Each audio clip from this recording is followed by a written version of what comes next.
The point of order is improper.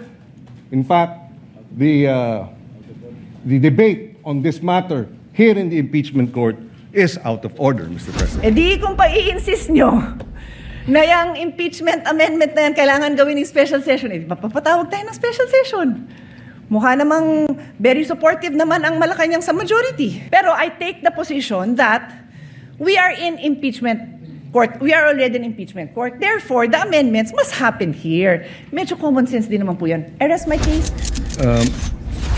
Mr. President, with all due respect, the Constitution does not provide that the Senate President must preside in cases of impeachment trial. What the Constitution provides is that when the President is undergoing impeachment, going through the trial, is being tried, the Chief Justice must preside. Nowhere in the Constitution, in the provisions on public accountability and impeachment, does it say that the Senate President must preside when the Vice President is under trial or any other impeachable officer. And precisely because of this, and precisely because the Constitution likewise allows Congress, not the impeachment court, Congress, to promulgate its own rules, which is what the Senate did in June 3. We proposed amendments to the rules under our rulemaking power, which, by the way, was subsequently ratified when we convened in a special session on June 17.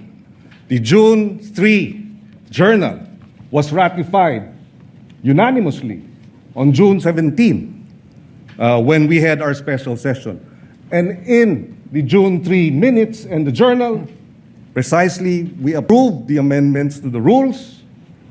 This was further ratified on June 17. Therefore, it is considered regular. The presumption of regularity now comes into force. But having said that, Mr. President, the good gentleman from Taguig has brought this matter before the Supreme Court.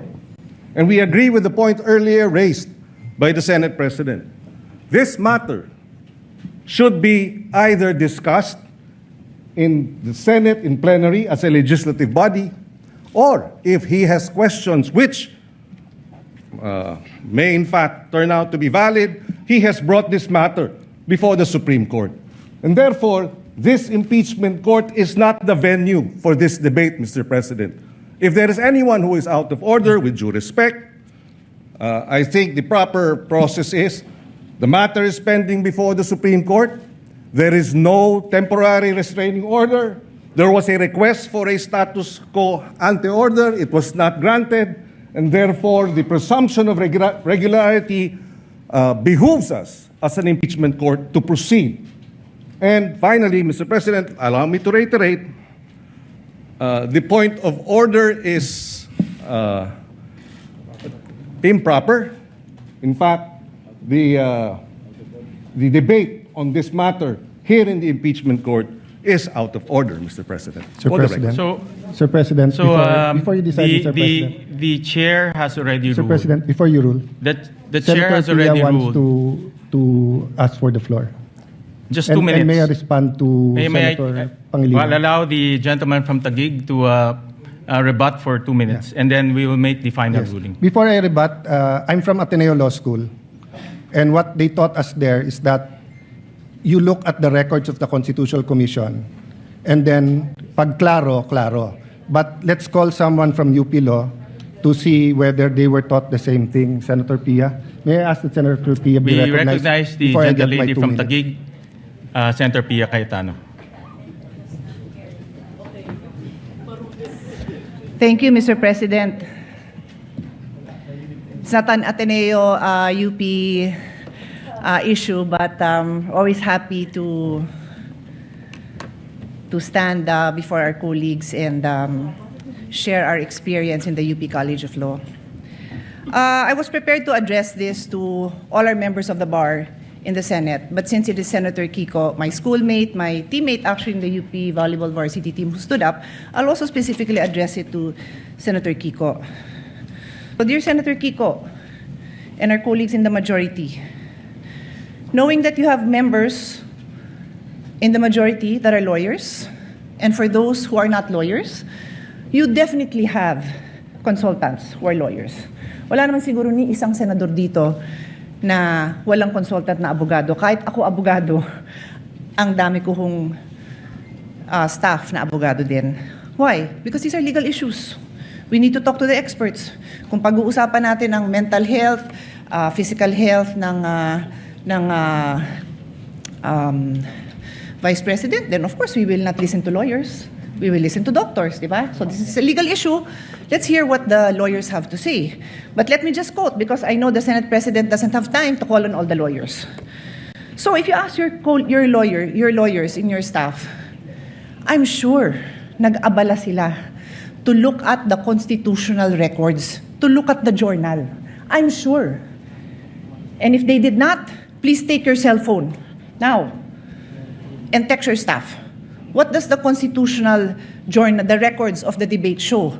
Sinabi na po ni Senator Alan Cayetano, you can question him, you can doubt him, ask your staff. May I ask you, dear colleagues, let's do our job well. The same way when you stand up and you tell me to do my job well, and you disagree, I disagree with your point of view, I will listen intently to your point of view. And I'm looking at each one of you, because this is our solemn duty. What does the Constitution say? Nakalagay doon, the Chief Justice, pag the President. Silent nga po sa iba. So sabi ng iba, at yan ang sinasabi ng Senate President natin, na mukhang pwedeng iba. So we looked at what the constitutional framers said. What did they say? Nagdebate na po sila, colleagues. Nagdidebate tayo dito. Pag sinabi ng sponsor, ito na yung paliwanag, yung nag-i-interpolate at nagbibigay ng amendment, sinasabi niya, okay, yung pala paliwanag mo, okay na ako. No need to amend. Yun at yun din ang sinabi. Let's place ourselves in that position. Because that happens to us every day. Every day, somebody stands up and says, ano ibig sabihin nito? And the sponsor will explain. Pag hindi maliwanag, sasabihin nung nag-i-interpolate or nag-a-amend, ay, papa-amend ko kasi hindi maliwanag or I want to improve it. Pero kung nagkaintindihan naman, okay na.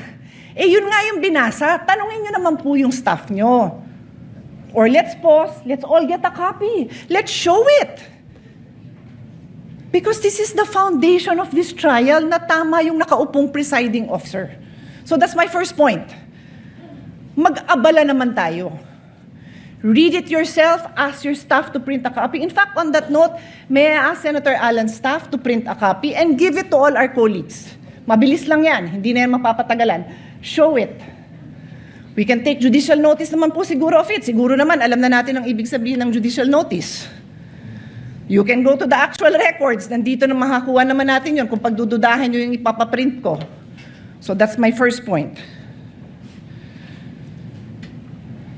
My second point, Mr. President, is addressed to His Honor. If His Honor will insist that we have to call a regular session, we have to be in session to amend the impeachment rules, eh di tawagan niyo po ang Malacanang. Nagpa-special session naman po siya, di ba, with all due respect, to pass the National Orchid Law. To pass, what else? Ano, tatlo yun eh. Oo nga, yun nga, yung waling-waling as National Orchid, ano pa yung dalawa? No, I know, I'm not questioning it. I'm saying that there was a special session called to pass 3 laws. Naalala ko yung waling-waling because I love it. This is important. O ano pa yung dalawa? Unfortunately, hindi ko na maalala. Dalawang naturalization. Sports-minded po tayo. Love po natin yun. Nagkaroon ba ng laban between now and July para mag-special session tayo para doon? Hindi ko alam. But in any case, ito importante ito, di ba? E di kung pa-i-insist nyo na yung impeachment amendment na yan kailangan gawin ng special session, eh, papatawag tayo ng special session. Mukha namang very supportive naman ang Malacanang sa majority. Di ho ba? Pero I take the position that we are in impeachment court. We are already an impeachment court. Therefore, the amendments must happen here. Medyo common sense din naman po yan. I rest my case. Yun lang po. But as soon as the copies come, I will give it to you.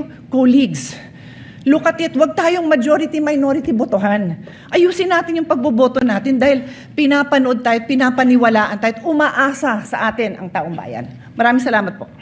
Once again, it is, again, before the chair rules, let me acknowledge a former Senate President, Senator Tito Soto.